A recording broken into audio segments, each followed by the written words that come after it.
বলিউডের জনপ্রিয় অভিনেতা সাইফ আলী খান গত বুধবার গভীর রাতে নিজ বাড়িতে এক দুষ্কৃতিকারীর হামলার শিকার হন। গুরুতর আহত অবস্থায় বর্তমানে তিনি মুম্বাইয়ের লীলাবতী হাসপাতালে চিকিৎসাধীন রয়েছেন। ঘটনার দিন মধ্যরাতে চুরির উদ্দেশ্যে একজন যুবক সাইফের বাড়িতে প্রবেশ করেন। সাইফ তাকে বাধা দিতে গেলে ওই যুবক ছুরি দিয়ে একাধিকবার আঘাত করেন তাকে। সিসিটিভি ফুটেজে ধরা পড়েছে হামলাকারী সাইফকে কোপানোর পর সিঁড়ি দিয়ে নেমে পালিয়ে যাচ্ছিলেন এবং ক্যামেরার দিকে তাকাচ্ছিলেন। ভিডিওতে যুবকের মুখ স্পষ্ট দেখা গেছে এবং তার পিছে একটি ব্যাগ ছিল। মুম্বাই পুলিশের দেওয়া তথ্য অনুযায়ী সাইফের শরীরে 6 বার ছুরিকাঘাত করা হয়েছে।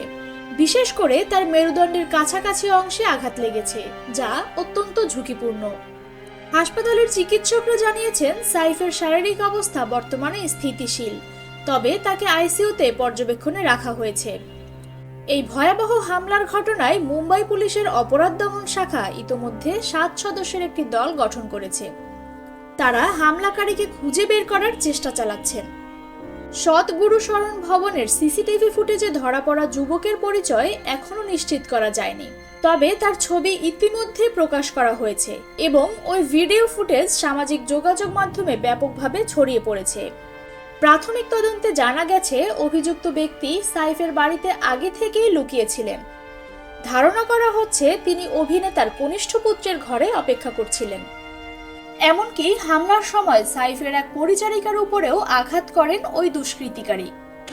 সন্দেহভাজন হিসেবে বাড়ির এক পরিচারককে জিজ্ঞাসাবাদ করছে পুলিশ।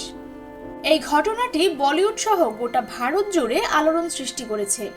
ভক্তরা সাইফের দ্রুত আরোগ্য কামনা করছেন। মুম্বাই পুলিশের অপরাধ দমন শাখার কর্মকর্তারা বলছেন, দুষ্কৃতিকারীকে গ্রেফতার করতে তারা সর্বোচ্চ চেষ্টা চালিয়ে যাচ্ছেন। বর্তমানে সাইফের পরিবার এবং বলিউডের সহকর্মীরা তার পাশে রয়েছেন।